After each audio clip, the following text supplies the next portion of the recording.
নমস্কার, শুরু করছি বাংলা বলছে। ভোট শেষ হয়েও এই মুহূর্তে রাজনীতির যে পারদ এই রাজ্যে, সেই পারদ ক্রমশ ঊর্ধ্বমুখী। এবং আমরা গতকালই দেখেছি যে 5.5 ঘন্টারও বেশি সিআইডির জিজ্ঞাসাবাদের মুখোমুখি হয়েছেন অভিষেক বন্দ্যোপাধ্যায়। গভীর রাতে তিনি সেখান থেকে বেরোন। 14ই জুন তাকে আবারও তলব করা হয়েছে।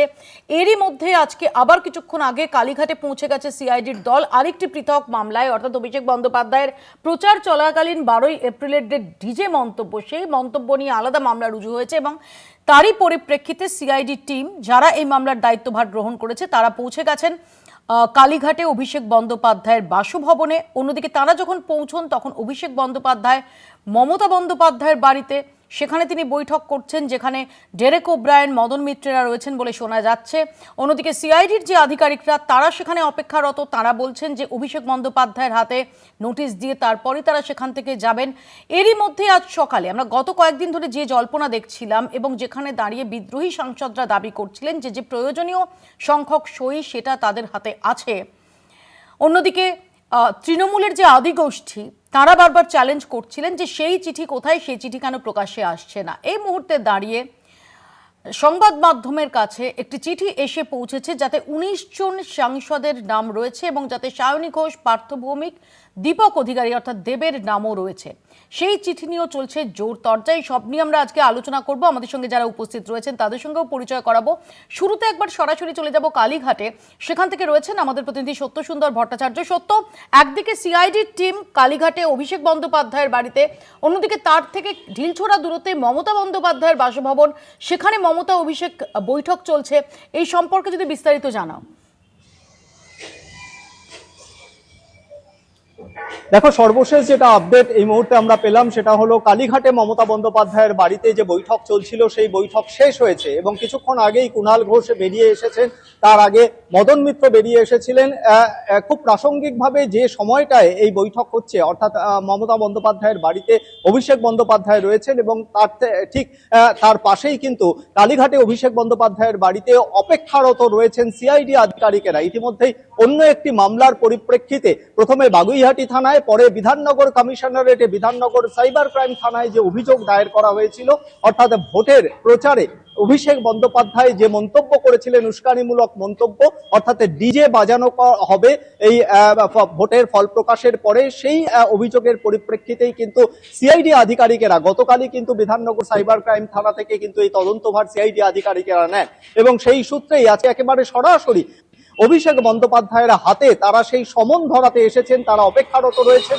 ঠিক সেই সময়ই অভিষেক বন্দ্যোপাধ্যায়, মমতা বন্দ্যোপাধ্যায়, ডেরেক ওব্রায়েন, মদন মিত্র, কুণাল ঘোষ, এমনকি শোভনদেব চট্টোপাধ্যায়কেও আমরা দেখেছি যে কালীঘাটে মমতা বন্দ্যোপাধ্যায়ের বাড়িতে বৈঠক বসেছিলেন এবং সেই বৈঠক কিছুক্ষণ আগেই শেষ হয়েছে।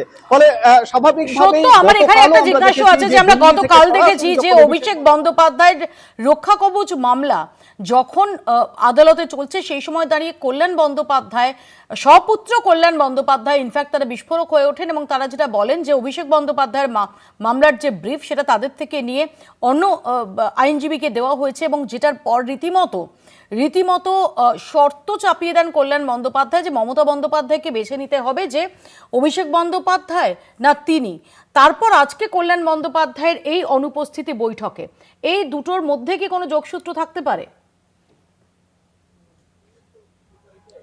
দেখো, এটা যথেষ্টই কিন্তু গুরুত্বপূর্ণ এবং প্রাসঙ্গিক। তার কারণ কল্যাণ বন্দ্যোপাধ্যায় যে ক্ষোভ প্রকাশ করেছেন সরাসরি এবং সেই জায়গায় বন্দ্যোপাধ্যায়ের উদ্দেশ্যে জানিয়েছেন যে অভিষেক বন্দ্যোপাধ্যায় এবং তার কল্যাণ বন্দ্যোপাধ্যায় এই দুজনের মধ্যে একজনকে বেছে নিতে হবে। বলা যেতে পারে একেবারে আলটিমেটাম দেওয়া মমতা বন্দ্যোপাধ্যায়কে এই পরিস্থিতিতে দাঁড়িয়ে। এর আগে আমরা দেখেছিলাম তৃণমূল কংগ্রেসের বিভিন্ন যে সমস্ত মামলা, অভিষেক মামলা ছিল, সেগুলো একদিকে যেরকম এগুলোর মোকাবিলা করছিলেন কল্যাণ বন্দ্যোপাধ্যায়, আইনগত দিকও কিন্তু তিনি সামলাচ্ছিলেন। সেই জায়গায় দাঁড়িয়ে গতকাল রাতে এই যে আচমকা তাকে যে দেওয়া হয়েছে, তার হাত থেকে যে মামলা হস্তান্তর করা হলো, সরিয়ে দেওয়া হলো, তার পরিপ্রেক্ষিতেই তার এই ক্ষোভ। এবং আজকের বৈঠকে কিন্তু কল্যাণ বন্দ্যোপাধ্যায়ের অনুপস্থিতি কোথাও গিয়ে কিন্তু সেই মমতা বন্দ্যোপাধ্যায়কে তার দেওয়া যে আলটিমেটাম, অর্থাৎ এই যে বেছে নেওয়া এবং সরাসরি অভিষেক বন্দ্যোপাধ্যায়ের বিরুদ্ধে যে ক্ষোভ প্রকাশ করেছেন, সেই বিষয়টাও কিন্তু কিন্তু যথেষ্ট গুরুত্বপূর্ণ। এবার আজকের বৈঠকে স্বাভাবিকভাবেই সিআইডির এই যে গতকাল ম্যারাথন জিজ্ঞাসাবাদ অভিষেক বন্দ্যোপাধ্যায়কে প্রায় 5.5 ঘন্টা ভবানী ভবনে, তার 24 ঘন্টার মধ্যে আজকে আবারও নতুন আরেকটি মামলায় অভিষেক বন্দ্যোপাধ্যায়ের বাড়িতে সিআইডি আধিকারিকদের আসা, এই বিষয়টি যেরকম বৈঠকে আলোচনা হয়েছে বলে সূত্র মারফত জানা যাচ্ছে, তার পাশাপাশি কিন্তু কল্যাণ বন্দ্যোপাধ্যায়ের অনুপস্থিতি এবং কল্যাণ বন্দ্যোপাধ্যায়ের এই যে ক্ষোভ, এই বিষয়ে কিন্তু মদন মিত্র যখন বেরিয়েছিলেন তিনি স্পষ্টতই কিন্তু ক্যামেরার সামনে এই বিষয়ে কোনো রকম মন্তব্য করতে চাননি। অর্থাৎ কল্যাণ বন্দ্যোপাধ্যায় সম্পর্কে কিন্তু তিনি মদন মিত্র কোনো রকম মন্তব্য করতে চাননি। তবে বৈঠক যে হয়েছে এবং বৈঠকে এই সংক্রান্ত যে আলোচনার একটা হয়ে থাকতে পারে এমনটাই কিন্তু সূত্র মারফত জানা যাচ্ছে। সত্য, তোমায় আপাতত ধন্যবাদ। যেহেতু তুমি বললে যে বৈঠক ইতিমধ্যেই শেষ হয়েছে, এরপর অভিষেক বন্দ্যোপাধ্যায় বা অন্য কোনো নেতা তারা বেরোনোর সময় কোনো বক্তব্য রাখেন কিনা সে সময় আমরা সরাসরি যাওয়ার চেষ্টা করব। তুমি আমাদের সেই সম্পর্কে অ্যালার্ট করো। আমি পিসিআরকেও বলবো যে এই সম্পর্কিত কোনো ডেভেলপমেন্ট, অর্থাৎ কালীঘাটে মমতা বন্দ্যোপাধ্যায়ের বাসভবনের বৈঠক পরবর্তী যদি কোনো প্রতিক্রিয়া পাওয়া যায় সেই সম্পর্কে আমরা ডেফিনেটলি তখন তোমার কাছ থেকে নেওয়ার চেষ্টা করব আরও একবার। আমি জানিয়ে দিই যে আমাদের সঙ্গে রয়েছেন তৃণমূল কংগ্রেসের পক্ষ থেকে উপাসনা চৌধুরী, সিপিআইএম এর পক্ষ থেকে আকাশ কর এবং আমাদের সঙ্গে রয়েছেন কংগ্রেসের পক্ষ থেকে সুমন রায়চৌধুরী। কিছুক্ষণের মধ্যেই প্রীতম দত্ত বিজেপির পক্ষ থেকে আমাদের সঙ্গে এসে যোগ দেবেন। আমি আলোচনায় যাওয়ার আগে একবার চোখ রাখবো প্রতিবেদনে।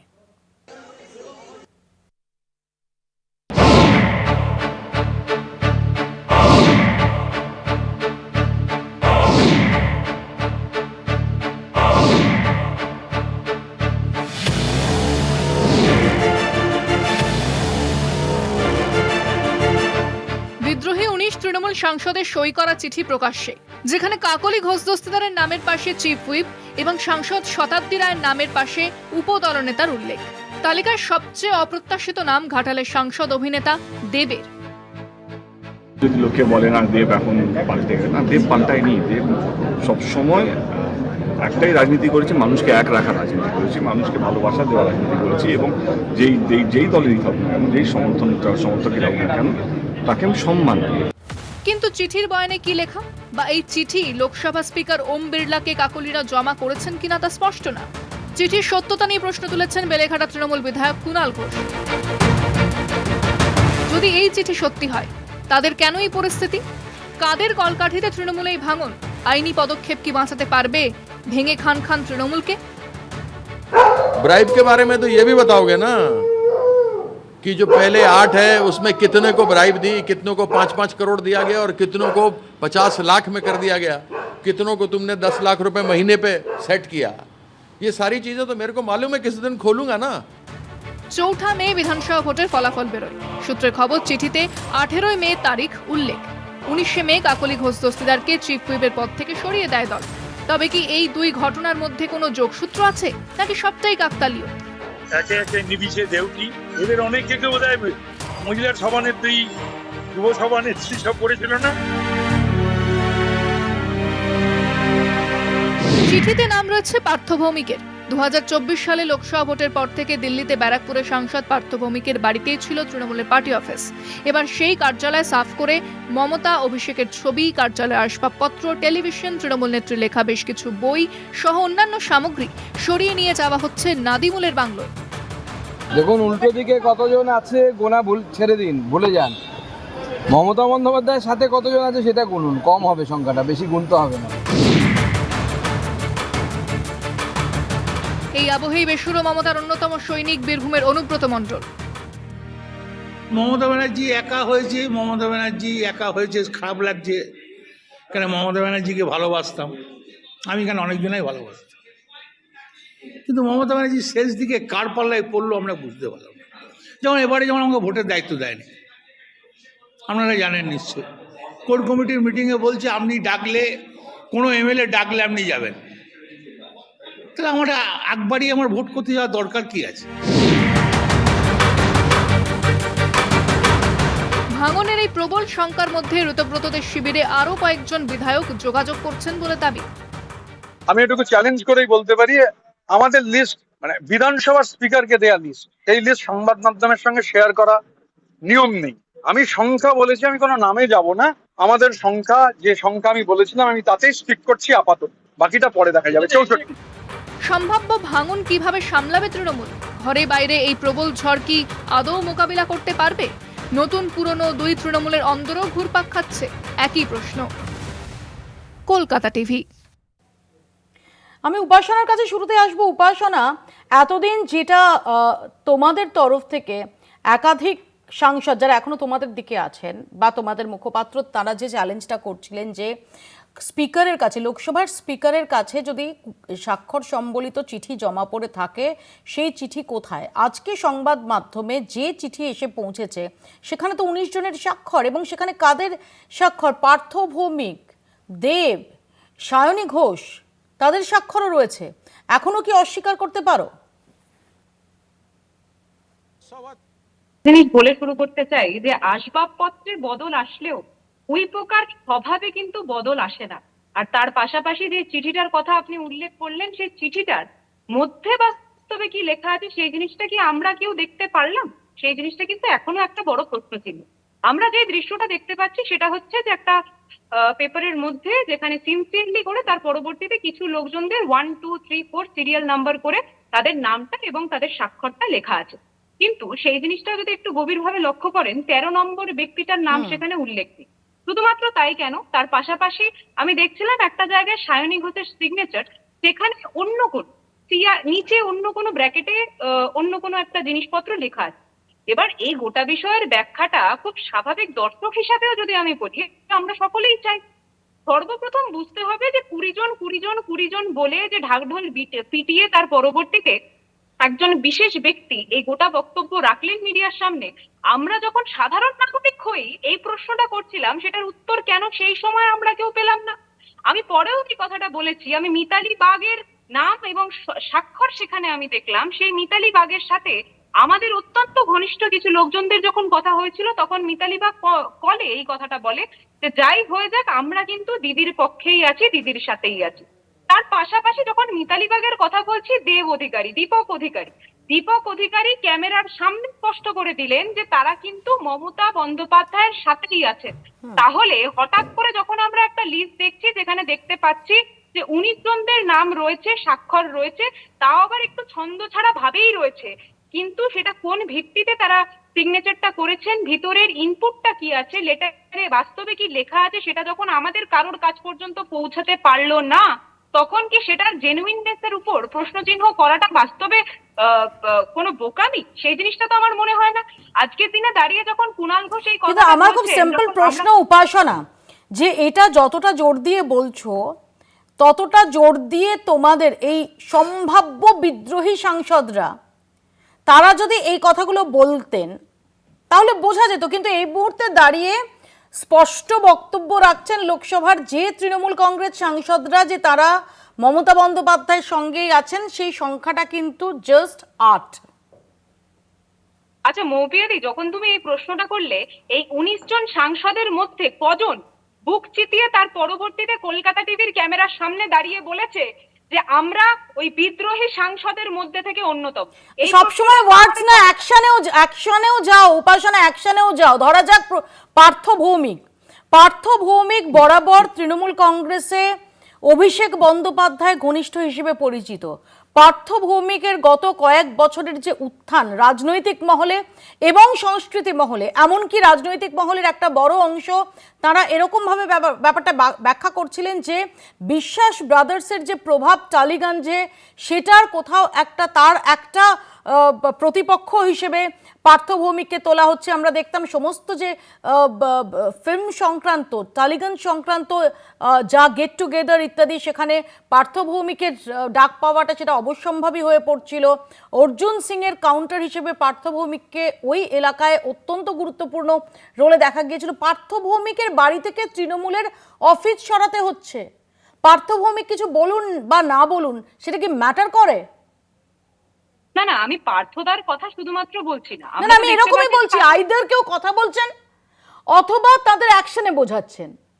দিদি মেজরিটি কথা বলছে না। এবার ব্যাপারটা হচ্ছে, কেউ যদি পিঠ বাঁচানোর জন্য তার পরবর্তীতে হঠাৎ করে একটা নতুন শিবিরে যোগ দেওয়ার কথা ভাবে, তাহলে বুঝতে হবে যে তারা বাস্তবে আজকের দিনে দাঁড়িয়ে বিরোধী রাজনীতি কি সেই জিনিসটা নয় জানেন না। আর না হলে এখন 15 বছর শাসক থাকার পরবর্তীতে হঠাৎ করে মনে হচ্ছে যে আবারও শাসকই থাকতে চাই, বিরোধীরা আমরা এখন করতে পারবো না, যারা বাচ্চা বাচ্চা লোকজনরা রয়েছে তাদেরকে করতে দিন, এবং হ্যাঁ, নেত্রী মমতা বন্দ্যোপাধ্যায়কে করতে দিন। এই যেই ভাবনা, এই যেই ভাবধারাটা, এটা কি রাজনীতিতে কোনোদিনও গ্রহণযোগ্য? আমি আসবো উপাসনা, ইতিমধ্যে প্রীতম আমাদের সঙ্গে এসে যোগ দিয়েছেন। প্রীতম, এই 19 জনের স্বাক্ষর সম্বলিত চিঠি সেটা সামনে এসেছে, কিন্তু উপাসনা যে প্রশ্ন তুলছেন যে এই প্রথমত 13 নম্বর যে কলামটা সেটা ফাঁকা আছে। আমরা জানি না যে কেউ 13 নম্বর আনলাকি 13 বলে সেখানে সই করতে রাজি হননি নাকি, সেটা সেটা আমাদের জানা নেই।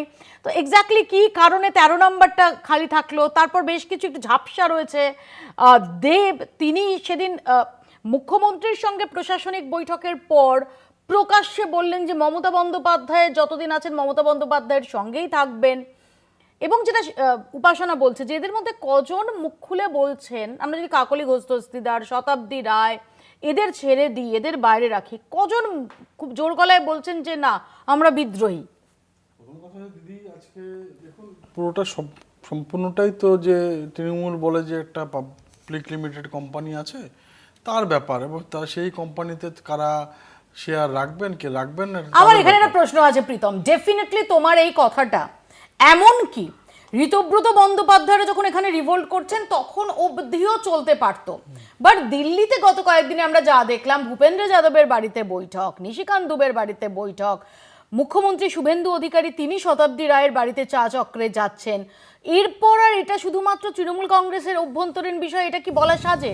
দেখুন আজকে কারা গেছেন, ভূপেন্দ্র যাদব নিজে একজন মন্ত্রী, একজন এমপি, তারাও তো মন্ত্রী এমপি, তারা গেছেন সতীর্থ বাড়িতে দেখা করতে। নিশিকান্ত দুবেও এমপি, গেছেন কথা বলতে, ওনাকে এসছেন শ্রমিক মোর্চার সাথে কথা বলতে, পার্টি অর্গানাইজেশন কারোর সাথে আমাদের সাথে কথা বলতে এসছেন, আমাদের হেডকোয়ার্টারে এসছেন, পার্টির কার্যালয়ে এসছেন, তারা ওনাকে পার্টির কথা বল।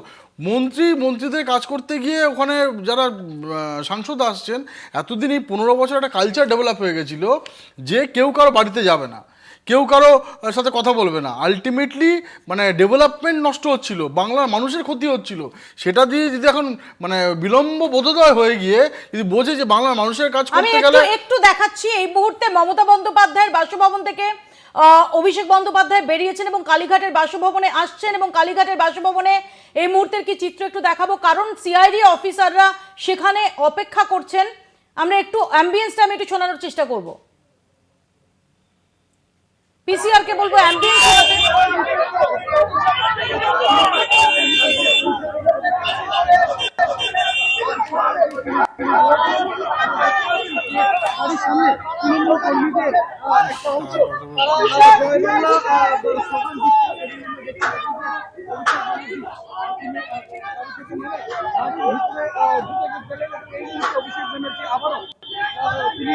বেরিয়ে এসেছেন গাড়ি থেকে নেমে, অভিষেক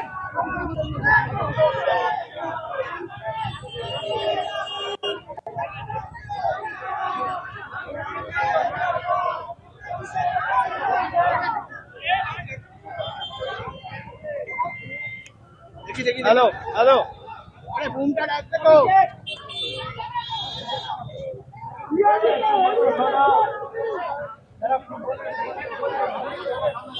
হ্যালো,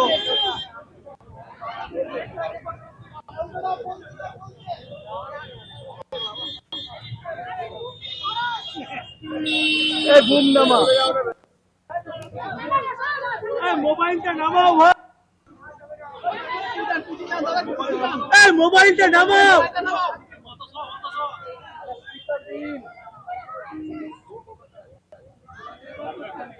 আরে মোবাইলটা নামাও না রে ভাই, আরে মোবাইলটা নামান দাদা।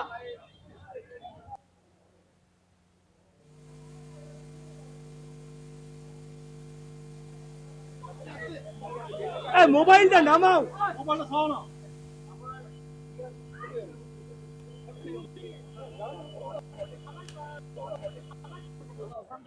আরে মোবাইলটা সরাও না, মোবাইলটা সরাও না, এই ছেলেটা মোবাইল সরাও। আরে এই মোবাইলটা সরাও।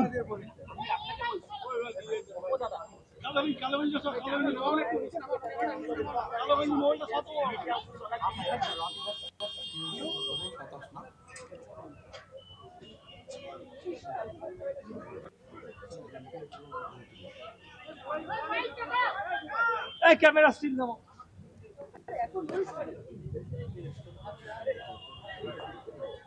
হবে ওদিকেই হবে।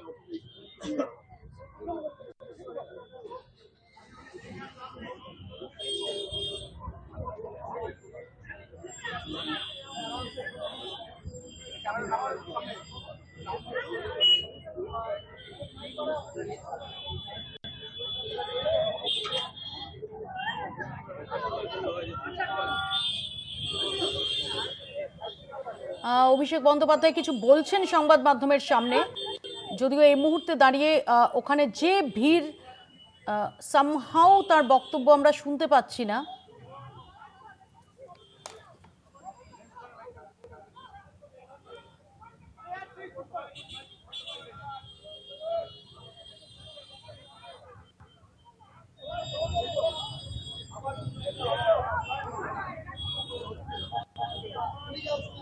স্টিল একটু নামাও না দাদা, দাদা এই একটু স্টিলটা সরা।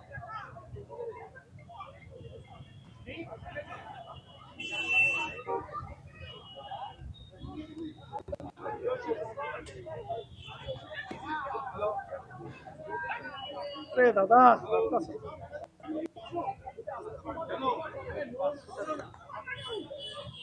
আরে দাদা হাতটা সরাও দাদা।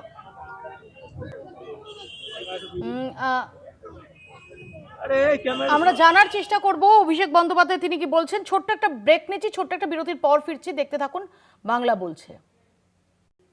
সরাসরি শুনে নেব কি বলছেন অভিষেক বন্দ্যোপাধ্যায়। বিজয় মিছিল বার করতে পারছে না, যারা বড় বড় ভাষণ দিচ্ছেন আমি বলবো রাজনৈতিক ভাবে মোকাবিলা করুন। মানুষ যদি আপনাদের জিতিয়ে থাকে মানুষের জন্য কাজ করুন। মানুষ বুলডোজারের জন্য ভোট দেয়নি, মানুষ কর্মসংস্থানের জন্য ভোট দিয়েছে, শান্তি শৃঙ্খলা সম্প্রীতির জন্য ভোট দিয়েছে। মানুষ উন্নয়নের স্বার্থে ভোট করুন, উন্নয়ন দিল্লির সাথে লড়াই করে টাকা আনুন। আপনারা ভোটের আগে বলেছিলেন অন্নপূর্ণা ভান্ডার, আর ভোটের পর মানুষ দেখছে বুলডোজার। এই দ্বিচারিতা তো চলতে পারে না। আমি মিডিয়ার বন্ধুদের বলবো কোনো স্পেকুলেশন, কোনো আলোচনা না করে যদি কেউ ভুল তথ্য পরিবেশন করেন আমরা কিন্তু বাধ্য হব হাইকোর্ট সুপ্রিম কোর্ট অব্দি যেতে পৌঁছাতে। আপনাদের দায়িত্ব, আপনারা সঠিক তথ্যটা মানুষের কাছে উপস্থাপিত করবেন, পরিবেশন করবেন। আপনারা রটনাকে ঘটনা বানিয়ে দেখাবেন না। আমার সাথে তদন্তকারী সংস্থার কি কথা হলো, আমার সাথে অন্য কারোর কি কথা আপনি দেখিয়ে দিচ্ছেন। আমার সাথে রাহুল গান্ধীর মিটিং হয়েছে, তৃতীয় ব্যক্তি কেউ নেই, আমি আর রাহুল গান্ধী কি কথা হয়েছে আপনারা জেনে গেছেন। আমিও মিডিয়ার সাথে কথা বলিনি, রাহুল গান্ধীও। আপনারা জানছেন কোত্থেকে? আপনারা আপনাদের মতো স্পেকুলেট করে খবর যা পাচ্ছেন বলে দিচ্ছেন।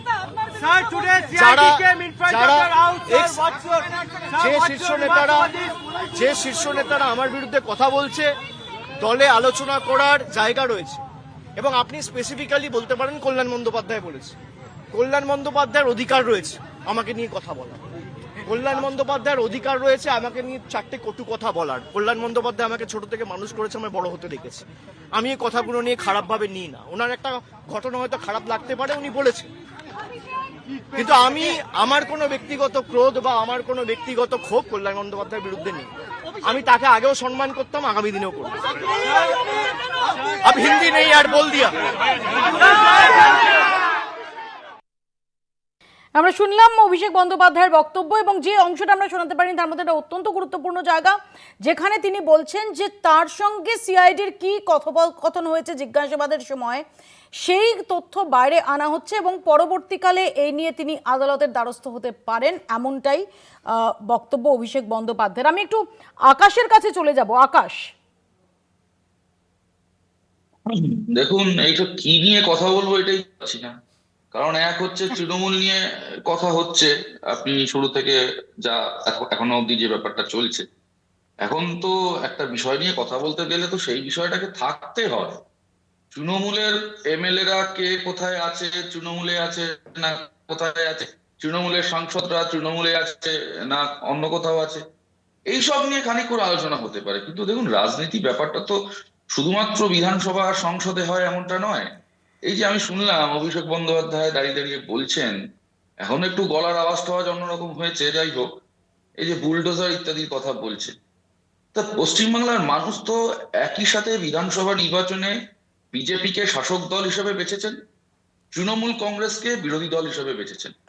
যে বিষয়গুলো নিয়ে অভিষেক বন্দ্যোপাধ্যায় বলছেন এখানে দাঁড়িয়ে, ওনার তো এখানে দাঁড়িয়ে এটা নিয়ে শুধু ভাষণবাজি করার কথা না, তো রাস্তায় নামার কথা ছিল। কিন্তু আমরা যেটা বারবার করে বলতাম, যে তৃণমূল কংগ্রেস হচ্ছে আসলে একদল মাফিয়া, গুন্ডা, ব্যবসায়ী, যারা রাজনীতির নামে ব্যবসা করতে এসছে, তাদের একটা সম্মিলিত, তারা মিলে একটা তৈরি করেছে রাজনীতির দল। যেদিন ক্ষমতা চলে যাবে, যেদিন পিছন থেকে পুলিশ সরে যাবে, সেদিন এই দলটা তাসের ঘরের মতো ভেঙে পড়বে। যা হওয়ার তাই হয়েছে। যে মডেল তৈরি হয়েছিল গোটা রাজ্য জুড়ে, যেটাকে ডায়মন্ড হারবার মডেল বলে কেউ কেউ বলতেন, সংবাদ মাধ্যমেও দেখানো হতো, সেই মডেল কি অবস্থা সেটা বোঝা যাচ্ছে সারা রাজ্য জুড়ে। পশ্চিমবাংলায় তৃণমূল কংগ্রেসকে নিয়ে আর বেশি ভাবার কোনো কারণ আছে বলে আমার মনে হয় না। আমি আসবো সময় আকাশ নষ্ট তোমার করবার কাছে। কোনো আমি কারণ আসবো আছে বলে আকাশ। আমার মনে হয় আমি না। সুমনদার কাছে আসবো। সুমনদা, যেটা আকাশ বলছে, সত্যি প্রত্যেক মুহূর্তে আমরা এত জল্পনা, এত ঘটনার ঘনঘটা, এত কিছু দেখতে পাচ্ছি, এবং সেখানে দাঁড়িয়ে এই মুহূর্তে এক হচ্ছে অভিষেক বন্দ্যোপাধ্যায়ের বক্তব্য আমরা শুনলাম, দুই হচ্ছে তার আগে আমরা যেটা নিয়ে আলোচনা করছিলাম, যে 19 জন সাংসদের স্বাক্ষর সামনে এসেছে, যদিও সেটা নিয়ে নানা রকম প্রশ্নের অবকাশ রয়েছে। অ্যাকচুয়ালি মপিয়া, একটা দলের নেতা কর্মীরা কোন দল সম্বন্ধে সচেতন হয়, দলটার যখন কোনো আদর্শগত ভিত্তি থাকে। একটা দল যদি প্রথম দিন থেকে নেতাকর্মীদের বুঝিয়ে দেয় এটা কোনো আদর্শ। আচ্ছা, এই মুহূর্তে একটু জানাই আরেকটা ডেভেলপমেন্ট, এই মুহূর্তে অত্যন্ত ইন্টারেস্টিং ডেভেলপমেন্ট হচ্ছে, অভিষেক বন্দ্যোপাধ্যায় বাসভবনে পৌঁছতেই এই মুহূর্তে আমরা সরাসরি লাইভ ছবি দেখাচ্ছি আপনাদের, যে সিআইডি আধিকারিকরা যারা প্রায় 2.5 ঘন্টা ধরে অপেক্ষারত ছিলেন, তারাও এই সময় ঢোকার চেষ্টা করছেন কালীঘাটে অভিষেক বন্দ্যোপাধ্যায়ের বাসভবনে। আমাদের নজর থাকবে সেদিকে, তাদের ভেতরে প্রবেশের অনুমতি দেওয়া হয় কিনা, বা অভিষেক বন্দ্যোপাধ্যায় তিনি নিজে বেরিয়ে আসেন কিনা, কারণ প্রায় 2.5 ঘন্টারও বেশি সময় ধরে, 2.5-3 ঘন্টা ধরে সিআইডি আধিকারিকরা সেখানে অপেক্ষা করছেন, এবং অভিষেক বন্দ্যোপাধ্যায় সে সময় ছিলেন না। তারা জানিয়েছিলেন যে অভিষেক বন্দ্যোপাধ্যায়ের হাতেই তারা নোটিশ দিতে চান। এই মুহূর্তে আমরা দেখতে পাচ্ছি সিআইডি আধিকারিকরা তারা গেটের সামনে রয়েছেন, অন্যদিকে গেট রক্ষী যারা, তাদের সঙ্গে কথাবার্তা হচ্ছে, তারাও সেখানে রয়েছেন। তাদের কি ভেতরে প্রবেশ করানো হবে, নাকি অভিষেক বন্দ্যোপাধ্যায় তিনি আবারও বাইরে আসবেন এবং তিনি এই নোটিশ গ্রহণ করবেন? কারণ একটু আগেই সিআইডি প্রসঙ্গে অভিষেক বন্দ্যোপাধ্যায় তিনি বক্তব্য রেখেছেন। আমি এই ছবিটা স্ক্রিনে রেখেই আমি সুমনদার বক্তব্য নেব, কারণ ওখানে এক্স্যাক্টলি কি হচ্ছে সেটা আমরা একটু সেদিকে আমাদের সবারই নজর রয়েছে। সুমনদা, বিষয়টা হচ্ছে মপিয়া, একটা রাজনৈতিক দল সে ক্ষমতায় থাকুক আর না থাকুক, তার যদি আদর্শগত ভিত্তি থাকে তাকে নিয়ে আলোচনা করা যায়। তৃণমূল কংগ্রেস 2011 সালে ক্ষমতায় আসার পর থেকে সেই অভিষেক বন্দ্যোপাধ্যায়ের সঙ্গে রাহুল গান্ধী ওয়ান মিটিং করছেন, মমতা বন্দ্যোপাধ্যায়ের সঙ্গে সোনিয়া গান্ধী মিটিং করছেন। আপনার চেয়ে ভালো কে জানে, ওটা ইন্ডিয়া ব্লকের আগামী দিনের কর্মসূচি। তারা যদি মিটিং তো আমরা তো একবারও দেখাইনি, রাদার আমি প্রথম বলেছি যে রাহুল গান্ধী এবং অভিষেক বন্দ্যোপাধ্যায়ের সঙ্গে মিটিংয়ে যে মার্জারের জল্পনা চলছিল, সেই জল্পনার কোনো বাস্তবতা নেই, সেই নিয়ে একটা মার্জার সংক্রান্ত প্রসঙ্গই ওঠেনি। আই স্যালিউট ইওর জার্নালিজম, আমি আপনার স্যালিউট করছি, আপনার পোস্ট সবাইকে এনলাইটেন করেছে। Thank you. যেটা গতকাল কংগ্রেসও সরাসরি বলে দিয়েছে যে না, এরকম কোনো আলোচনা নেই, কোনো পুরোটাই জল্পনা, ভিত্তিহীন জল্পনা। বাট মাই পয়েন্ট ইজ, মিটিংটা তো করছেন যদি আলোচনারই কোনো জায়গা না থাকে। না, মিটিং করতে অসুবিধা কি আছে? ওরা এখন বিপদে পড়ে কান্নার রোল উঠেছে কলকাতার থেকে, একটা দীর্ঘদিনের পরিচিতি। তারা যদি সোনিয়া গান্ধী বা রাহুল গান্ধীর সঙ্গে দেখা করতে চান, মুখের ওপরে দরজা বন্ধ করে দেওয়া যায়? যে আমার যদি চরম শত্রুও আমার সঙ্গে দেখা করতে আসে, আমি 1 গ্লাস জল নিয়ে তাকে তো 5 মিনিট সোফায় বসতে দেব, অসুবিধা কি আছে? মিটিং করুক না। আপনি যে প্রশ্নটা করলেন আমি তার উত্তর দিচ্ছি। একটা রাজনৈতিক দলের নেতাকর্মীরা যদি বুঝে যায় যে আমার দলের কোনো আদর্শগত ভিত্তি নেই, it is only a money making machine, তা সেই মেশিন যখন খারাপ হবে তখন 19 জন কেন 29 জনও সই করে পাঠিয়ে দিতে পারে। তৃণমূল কংগ্রেস প্রথমত বলি, তৃণমূল কংগ্রেসকে আমরা কোনোদিনই একটা রাজনৈতিক দল বলে মনে করি না। It is a political gang. আমি আসবো, আমি উপাসনার কাছে এখানে আসি যে উপাসনা ডেফিনেটলি আজকে যখন অভিষেক বন্দ্যোপাধ্যায় এই কথা বলছেন, যখন অভিষেক বন্দ্যোপাধ্যায় বলছেন যে 2 কোটির ওপর ভোট তৃণমূল কংগ্রেস পেয়েছে, 41% ভোট পেয়েছে, তৃণমূল কংগ্রেস যারা ভোট দিয়েছে তৃণমূল কংগ্রেসকে তাদের প্রতিনিধিত্ব করে যাবে ইত্যাদি, ডেফিনেটলি আমরা দেখেছি কালকেও যখন ভবানী ভবনের বাইরে তোমরা ছিলে, আজকেও ওখানে দেখছি যখন অভিষেক বন্দ্যোপাধ্যায় বলছেন তখন জয় বাংলা স্লোগান উঠছে, কর্মীদের একটা অংশ ডেফিনেটলি সঙ্গে রয়েছে। কিন্তু জনপ্রতিনিধিরা, সংসদীয় রাজনীতিতে তো জনপ্রতিনিধিরা অত্যন্ত গুরুত্বপূর্ণ। এই মুহূর্তে দাঁড়িয়ে অফিস হাতছাড়া, বিরোধী দলনেতা হাতছাড়া, ওখানে চিফ হুইপ সেটাও হাতছাড়া হওয়ার মুখে, লোকসভায় সংসদীয় দলনেতা সেটা অভিষেক বন্দ্যোপাধ্যায়ের হাতছাড়া হওয়ার মুখে, এরকম একটা জায়গায় দাঁড়িয়ে শুধুমাত্র এই কত পার্সেন্ট ভোট পেয়েছো বা যে কর্মী তাদের নিয়ে কতটা লড়াইটা চালানো যাবে? দেখুন, যে কথাটা আমরা বরাবরই বলে থেকেছি যে প্রত্যেকটা দলের কাছে কিন্তু তাদের কর্মীরা যারা রয়েছে তারা একটা বড় অস্ত্র, এবং সেখানে দাঁড়িয়ে আজকের দিনে আমাদের কাছে যেটা সবচেয়ে তীক্ষ্ণ অস্ত্র সেটা আমি মনে করি আমাদের তৃণমূল কংগ্রেসের কর্মীরা, যারা মমতা বন্দ্যোপাধ্যায়কে দেখে তার পরবর্তীতে রাজনীতিটা করেন। এবার যেই পদগুলোর কথা আপনি উল্লেখ করলেন খুব স্বাভাবিকভাবে, যারা এতদিন ধরে সেই পদে বসেছিল আজকে তারা কোথায়, আজকে তারা কি অন্য কোনো ব্লকের সাথে যুক্ত হচ্ছেন বা অন্য কোনো জায়গায় যুক্ত হচ্ছেন, এইগুলো একটা বড় প্রশ্ন। কিন্তু মৌপিয়াদি এই জিনিসটা অস্বীকার করলে চলবে না যে আজকে কিছু লোকজন, অবশ্যই একদিকে রয়েছে ঋতব্রত বন্দ্যোপাধ্যায় এবং অপরদিকে রয়েছে কাকলি গোলতস্তি দাত্রী, দুজনের ক্ষেত্রেই আমরা দেখতে পাচ্ছি যে তারা সংখ্যা হাওয়ায় ছড়িয়ে দেওয়ার চেষ্টা করছে। যে প্রশ্ন দিয়ে তুমি এই গোটা ডিবেটটা শুরু করলে মৌপিয়াদি, সেটা হচ্ছে যে উপাসনা এই 20 জনের নাম আমরা দেখতে পাচ্ছি, কিন্তু বারবার আমরা একটা কথা বলছি যে এই 20 জন যারা আজকে আমরা যারা রয়েছি, যারা কর্মীরা রয়েছে, মমতা বন্দ্যোপাধ্যায়ের পাশে দাঁড়িয়ে আমরা বলছি জয় বাংলা, আমরা বলছি মমতা বন্দ্যোপাধ্যায় জিন্দাবাদ, আমরা বলছি অভিষেক বন্দ্যোপাধ্যায় জিন্দাবাদ, আমাদের সেই বুকের পাটা রয়েছে, তাহলে তারা মুখ ঢেকে চলছে কেন? এই প্রশ্নটা যদি কেউ আমরা সাধারণ নাগরিকরা করি, আমরা সাধারণ কর্মীরা করি, এটা তো ভুল কিছু নয়। আমি আসবো, আমি এখানে একটু প্রীতমের কাছে আসি। প্রীতম, একটু আগে অভিষেক বন্দ্যোপাধ্যায় তিনি যেটা অভিযোগ করেছেন যে সিআইডি তলব করেছে, তিনি বলেছেন যে প্রথম দিন তিনি আক্রান্ত হয়ে, নোটিশ যেদিন দেওয়া হয়েছিল তিনি আক্রান্ত হয়েছিলেন, তিনি বাড়ি থেকে বেরোতে পারেননি, দ্বিতীয় দিন তিনি দিল্লিতে ছিলেন, তারপর তিনি এসেছেন কালকে 6টা বাজার আগেই, অর্থাৎ ডেডলাইনের আগেই তিনি হাজিরা দিয়েছেন, 5.5 ঘন্টা সেখানে জিজ্ঞাসাবাদ চলেছে, তারপর তিনি রিয়েলাইজ করেছেন যে তার যে প্রথম প্রশ্ন, দ্বিতীয় প্রশ্ন, উত্তর এগুলো বাইরে আসছে, এটা নিয়ে আদালতে যাওয়ার হুঁশিয়ারি দিয়েছেন।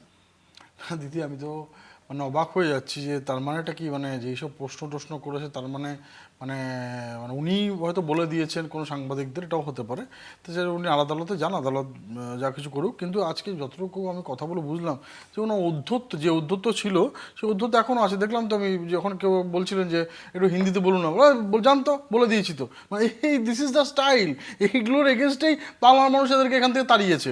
কিন্তু আজকে ধরুন, আজকে একটা কথা আজকে না বললেই নয়, যে আমার ছোট বোন প্রশ্ন বলছিল যে কর্মী অনেক কথা, তো আমরা জানি কারা কর্মী আর কাদেরকে ওনারা কী করছেন। কিন্তু অর্থ আমরা তো দেখছি মমতা ব্যানার্জি বাড়িতে তার ভাইরা কী সব বলে যাচ্ছে, একের পর এক তোমার বিষাদগার করছে। এই কয়েকদিন আগে ওই 19-এর মধ্যে হয়তো কয়েকদিন পর দেখবো মাননীয় কল্যাণ ব্যানার্জি, যাকে উনি কোলাপেটা করে মানুষ করেছেন, একটু আগে অভিষেকবাবু বলছেন, তারাও ওই সিগনেচার দেখবো। আসলে মুশকিলটা কি বলুন তো, ওই যেটা দাদা বলছিল একদম ঠিক কথা, কোনো যদি রাজনৈতিক দল তাদের এক এক করে উপাসনা, এক এক করে প্লিজ, একটু প্রবলেম হবে, টেকনিক্যাল ইস্যু হবে, একটু ওয়েট করুন। রাজনীতি করতে না, হবে। কিন্তু যেটা কীর্তি আজাদ যে অভিযোগ করছেন সেটা তো রীতিমতো হর্স ট্রেডিং এর অভিযোগ। না দেখুন, হর্স ট্রেডিং এর অভিযোগ এর আগে তো আমরাও অনেক কিছু করেছি, কিন্তু অভিযোগ তো সবাই সবার বিরুদ্ধে করতে পারে, তার প্রমাণ দিতে হবে তো। কিন্তু কথাটা হচ্ছে যে আজকে এই তোমার মানে মমতা ব্যানার্জি বাড়ি থেকে শুরু করে সব জায়গায় কারা বলছে, এই ধরো মমতা ব্যানার্জির দেওয়া টিকিটে জেতা তোমার ঋতব্রত, কার বিরুদ্ধে মামলা করছে? আমি একটু অ্যাড করে দিই, এই মুহূর্তে যে আপডেট পাচ্ছি, সত্য রয়েছেন কালীঘাটে অভিষেক বন্দ্যোপাধ্যায়ের বাসভবনের সামনে, এবং তিনি যেটা বলছেন এই মুহূর্তে দাঁড়িয়ে যে সিআইডি অফিসাররা তারা বাড়ির যে নিরাপত্তা রক্ষীরা, তাদের বাড়ির যে কর্মীরা, তাদের হাতে নোটিশ তুলে দিয়েছেন, তবে এখনো তারা অপেক্ষা করছেন, আমরা সেই ছবি দেখতে পাচ্ছি যে নোটিশ দেওয়ার পরও এখনো তারা অপেক্ষা করছেন। তাহলে কি আজই তারা এই মামলায়, অর্থাৎ যেটা ডিজে মামলা, সেই মামলায় তারা আজই জিজ্ঞাসাবাদ করতে চান? কারণ এখনো পর্যন্ত দাঁড়িয়ে রয়েছেন সিআইডি আধিকারিকরা। বলো প্রীতম প্লিজ। না, ওটাই তো বললাম যে আজকে দেখুন না, কোন কোন রাজনৈতিক নেতা বলুন তো যে বলে যে চুল্লিটা রেডি করে রাখবো বিরোধী দলের জন্য? মানে এটা কিরকম রাজনীতি বা কি কোথাকার সংস্কৃতি? আসলে এটা কারা বলে? এগুলো বলে মাফিয়ারা। আয় দেখ লেঙ্গে, মার দেঙ্গে, ঠোক দেঙ্গে, কারা বলে? একদম মানে যেই ভাষায় মাফিয়ারা কথা বলে আপনার হিন্দি সিনেমায়, সেই ভাষায় তৃণমূল কংগ্রেস কথা বলে যে আসো মারবো, এখানে খাতাকন্তি দিয়ে মারবেন। অথচ সেই সেন্ট্রাল পড়ছে গিয়ে যখন ডিম বাবু ডিম খাচ্ছিলেন সোনার ছেলে, তখন তারাই গিয়ে বাঁচিয়ে এনেছে। উত্তর নেই। হ্যাঁ, দিলীপ ঘোষ রাজ্য রাজনীতিতে যেসব বক্তব্য প্রদান করেছিলেন, আমি মনে করছি যে আজকে হয়তো প্রীতমদা যখন ডিবেটে বসছে সেইগুলো নয় আমাদেরকে ভুলিয়ে দেওয়ার চেষ্টা করছে, না হলে যেচে নিজে ভুলে যাওয়ার চেষ্টা করছে। আমরা বরাবরই এই দৃশ্য দেখেছি যে কিভাবে হিংসাত্মক রাজনীতি তোমরা বরাবরই পেশ করে এসছো, এবং আজকে যখন আপনারা উন্নয়নের কথা বলছেন ঠিক সেই সময় যখন বুলডোজার দিয়ে গুড়িয়ে দেওয়া হচ্ছে এত সংখ্যক মানুষজনদের সেই জায়গা, যেই জায়গা কেন্দ্রিক নির্ভর করে তার পরবর্তীতে তারা সংসার চালাতেন, সেখানেই তাদের পুনর্বাসন কোথায় হবে যখন এই প্রশ্ন আমরা করছি, তখন আমাদেরকে কিভাবে আপনারা জেলে তুলে নিয়ে যাবেন সেই জিনিসটা চক্রান্ত চলছে প্রীতমদা। আজকে এই জিনিসটা, এই প্রশ্নটা যদি আমরা করি তাহলে এখানে আমরা হয়ে যাচ্ছি অ্যান্টি ন্যাশনালিস্ট, আমরা হয়ে যাচ্ছি। আমি একটু বিরত করলাম। আকাশ কিছু বলতে চাই। আকাশ।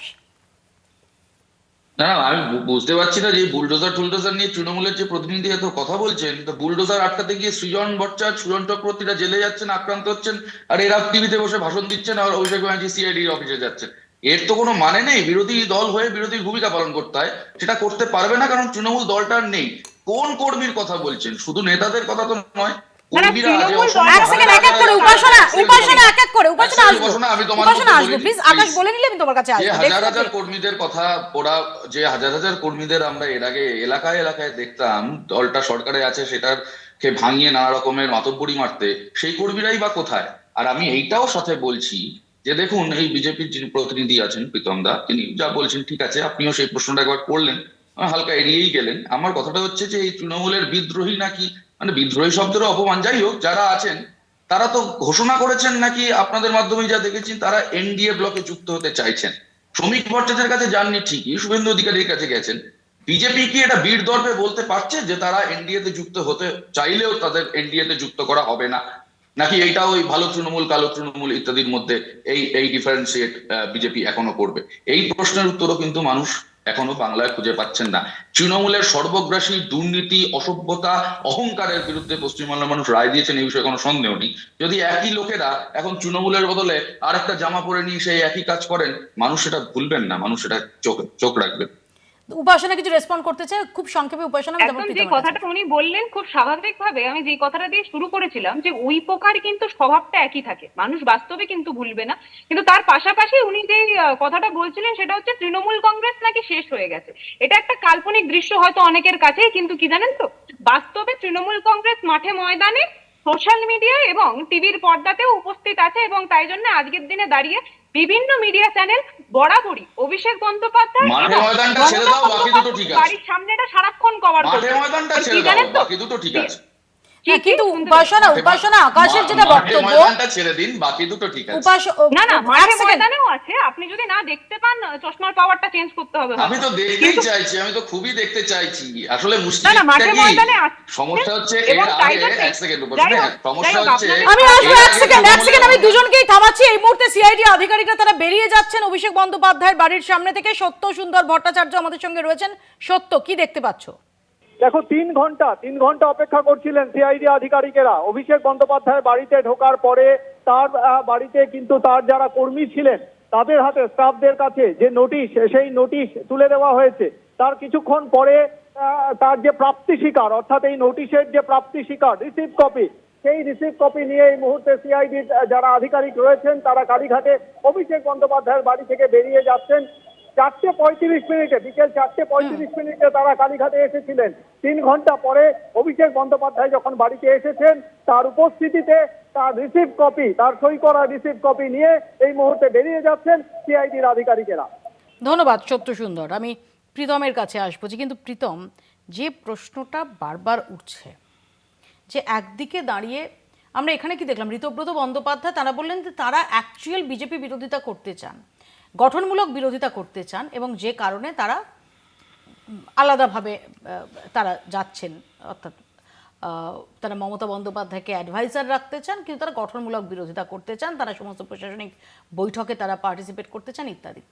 দিল্লিতে আমরা দেখলাম যে এই যে একটা মোড়কটা থাকলো না, দিল্লিতে সরাসরি বিজেপি নেতাদের বাড়িতে মিটিং হচ্ছে, মুখ্যমন্ত্রীর উপস্থিতিতে মিটিং হচ্ছে, এবং তারা সেখানে বলছেন যে তারা এনডিএ, কাকলি ঘোষ দস্তিদাররা বলছেন যে তারা এনডিএ ব্লকে সামিল হতে চান। না দেখুন, আজকে তারা যদি মনে করে যে ভারতবর্ষের ডেভেলপমেন্টের জন্য এনডিএ ব্লককে এসে তারা সাথে সাথে পশ্চিমবঙ্গ ডেভেলপমেন্ট করতে পারবে, তারা আছেন। তারা এবং আজকে তো তন্ময় ভট্টাচার্য দেখলাম বিজেপি পার্টি অফিসে চলে এসছে, তো কি বলবেন? এই যে ভদ্রলোক ওখানে যে বলছিলেন, আকাশ দা উনি এখানে বলছিলেন, তো তন্ময় ভট্টাচার্য পার্টি অফিসে চলে এসছেন। তো এখন তো দেখতে পাচ্ছি যে ভারতবর্ষের উন্নতির জন্য ভারতের টুকরে টুকরে ভঙ্গে যারা বলে, তাদের সেই ভাবধারা থেকে বেরিয়ে এসে ভারতবর্ষের ডেভেলপমেন্টের জন্য সব একটা সূত্রে প্রধানমন্ত্রী আজকে 12 বছর পূর্ণ হয়েছে আপনার ডেভেলপমেন্ট করছেন। আজকে বিকশিত ভারত সারা পৃথিবীতে আজকে উচ্চারিত হচ্ছে, তো সেই ডেভেলপমেন্টে সামিল হওয়ার জন্য আসেন। তন্ময় ভট্টাচার্য আজকে গিয়েছিলেন দেবজিৎ ভট্টাচার্যের সঙ্গে, দেবজিৎ সরকারের সঙ্গে তার দেখা হয়। যদি দেবজিৎ সরকারকে এই সম্পর্কে প্রশ্ন করা হলে তিনি বলেছেন যে তাদের মধ্যে কিছু কথা হয়েছে, কিন্তু কি কথা তিনি বলতে প্রস্তুত নন, কিন্তু তিনি যে গিয়েছিলেন এটা স্পষ্ট। আমি ছবি দেখেছি, কিছুক্ষণ আগেই দেখেছি ছবি। আমি যতদূর শুনেছি ওনার একটা কোনো ব্যক্তিগত দরকারে ওখানে ওনার সাথে দরকার ছিল, কিন্তু পার্টি অফিসে গেছেন কেন আমি বলতে পারবো না। যদি কারোর বিজেপিতে যাওয়ার হয়, ইচ্ছে হয় যাবেন। সিপিএম তাকে তো কোনোদিন ফেরত নেয় না। সিপিএম থেকে একবার গেলে, এখন তো এই যে তৃণমূলে গেছিলেন ঋতব্রত বন্দ্যোপাধ্যায়, সিপিএম এর ডাস্টবিন থেকে কুড়িয়ে নিয়েছিলেন। এখন মমতা ব্যানার্জি বুঝতে পারছেন কি ভুল করেছেন। কিন্তু আমার কথাটা হচ্ছে, বিজেপির প্রতিনিধি যে কথাটা বললেন যে ওই যে ডেভেলপমেন্ট, তৃণমূলে একই কথা বলতো দল ভাঙানোর সময়, উন্নয়নের জোয়ার। আমি সুমনদার কাছে, সুমনদা কিন্তু কোথাও কি এটা ধরে নেওয়া যেতে পারে যে এই মুহূর্তে যে ডিভিশনটা চলছে সেখানে দাঁড়িয়ে অন্তত 10 জনপদ মমতা বন্দ্যোপাধ্যায়, অভিষেক বন্দ্যোপাধ্যায়ের পাশেই থাকছেন? না দেখুন, পাশে থাকার ব্যাপার না, এটা রাজনৈতিক সৌজন্য বলে আমি মনে করি। আমার শীর্ষ নেতৃত্ব তো গতকাল অবশ্যই ক্লিয়ার করে দিয়েছে। গতকালকের যে বৈঠক ছিল আপনাদের, আর্জেন্ট যে বৈঠক ছিল এআইসিসির, সেখানেও রাহুল গান্ধী এই কোট আনকোট বিজেপির এখানে তৃণমূল ভাঙানোর প্রসঙ্গ সেটা তো উল্লেখ করেছেন।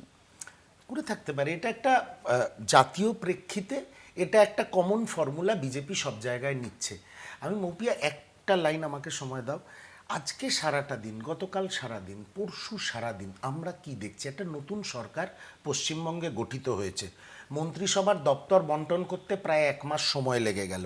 আমরা সারা দিন সংবাদ মাধ্যমে একটা পলিটিক্যাল অপটিক্স তৈরি করার চেষ্টা করছে ভারতীয় জনতা পার্টি। ভাইপো কোথায় গেল, কোথায় ডিম ছোড়া হলো, কোথায় গোবর ছোড়া হলো, মমতা বন্দ্যোপাধ্যায়কে কি বলা হলো, মমতা বন্দ্যোপাধ্যায় কি কি করেছেন। তার সঙ্গে অ্যাড করুন যে বিভিন্ন লোককে অ্যারেস্ট করার পর তাদের হাফ প্যান্টে প্যারেড করে ঘোরানো হচ্ছে, ক্ষমা চাওয়ানো হচ্ছে অঞ্চলে। আমি 1 মাসে এই যে নতুন সরকার গঠিত হয়েছে, আমিও বলছি আমি একটা কনস্ট্রাকটিভ অপোজিশনের কাজ করতে চাই। আমি আপনার মাধ্যমে এখানে বিজেপির প্রতিনিধিকে জিজ্ঞেস করছি, এই 1 মাসে আজকে মুখ্যমন্ত্রী বলেছেন আমরা টাটাকে নিয়ে আসবো বাংলায়, এই 1 মাস ধরে এই ভাইপো এই আদানির সঙ্গে মিটিং হয়েছে, কারণ আদানির সঙ্গে মিটিং হয়েছে মুখ্যমন্ত্রী শুভেন্দু অধিকারীর। ভালো কথা। বিএসএফ, এক সেকেন্ড, কাঁটাতার সীমান্তে কাঁটাতারের জন্য যে জমি অ্যালটমেন্ট সেটা হয়েছে, এগুলো তো হয়েছে। না এগুলো হয়েছে ঠিকই, কিন্তু লার্জার পার্সপেক্টিভে এরা একটা ভারতীয় জনতা পার্টি সারাটা দিন এমন এমন কাজ করাচ্ছেন, ওনাদের নিয়ে পাবলিক ভাবছে না। ভাইপো কোথায় গেল, পিসি কোথায় গেল, শাহজাহান কত কিলোমিটার হাঁটলো, অমুকে কত কিলোমিটার হাঁটলো, এই অপটিক্স তৈরি করার খেলা সুচতুর হয়েছে ভারতীয় জনতা পার্টি করে যাচ্ছে। তোমাদের প্রায়োরিটি আসলে ইন্ডিজোটের এই সারা সব সময় ভারত বিরোধী, বাংলা বিরোধী কথা বলতে বলতে অভ্যস্ত হয়ে গেছে। ওনারা দেখতে পাইনি যে আমি তোমার তুমি কাউকে ভারত বিরোধী ডাকার অধিকার, তোমার সময় কথা বলিনি, অমধ্যতাগুলো করবে না, অমধ্যতাগুলো 100% ভারত বিরোধী শক্তি, ইন্ডিজোট ভারত বিরোধী শক্তি, ইন্ডিজোট ভারত বিরোধী শক্তি, ইন্ডিজোট ভারত বিরোধী শক্তি। নালে মুসলিম লীগের সাথে টাই আপ করো না, নালে মুসলিম লীগের সাথে টাই আপ করো না। এসো প্রীতম, পয়েন্টে এসো। হ্যাঁ এটা পয়েন্ট বলতে দিল না। তো সুতরাং উনি আজকে এটা দেখতে পাচ্ছেন না যে ইন্ডাস্ট্রিয়ালিস্ট এসে মিটিং করছে। ও আপনি যেটা বললেন বিএসএফ কে জমি দেওয়া হয়েছে, ডিপ সি পোর্ট এখানে তৈরি হওয়ার জন্য প্রকল্প সাইন হয়ে গেছে। তো এখানে প্রায় 14,000 কোটি টাকার আপনার রেলের জন্য এখানে চলে এসছে, 39,000 জলের জন্য টাকা চলে এসছে, 6,000 কোটি টাকা পঞ্চায়েতের জন্য এসছে, 1 লাখ কোটি টাকা ডেভেলপমেন্টে চলে এসছে। কিন্তু ওনারা দেখতে পান না, ওনারা দেখতে পাবেন না। ওনারা এখন আবার নতুন করে খেলার চেষ্টা করছে, আবার নতুন করে বাংলাকে আবার পশ্চাৎ দিকে যাওয়ার জন্য যেটা করার জন্য সেটা চেষ্টা করছে। এটাই ইন্ডিজোর, সব সময় ভারত বিরোধী বাংলা বিরোধী শক্তিতে পরিণত হচ্ছে। আমাদের নজর থাকবে প্রত্যেক মুহূর্তে, আমি শুরুতেই যেটা বলছিলাম যে প্রত্যেক মুহূর্তে ঘটনার ঘনঘটা, কে কোন দিকে, কে ভালো তৃণমূল, কে ভালো তৃণমূল নয়, কে এনডিএ ব্লকে যেতে চায়, কে এনডিএ ব্লকে যেতে চায় না, অথচ এখানে কনস্ট্রাকটিভ বিরোধিতা করতে চায়। এই সমস্ত কিছু নিয়ে এই মুহূর্তে দাঁড়িয়ে অত্যন্ত জটিল বঙ্গর রাজনীতির রঙ্গমঞ্চ। আমাদের নজর থাকবে সেদিকে। আপাতত বাংলা বলছে এখানেই শেষ করছি। দেখতে থাকুন কলকাতা টিভি।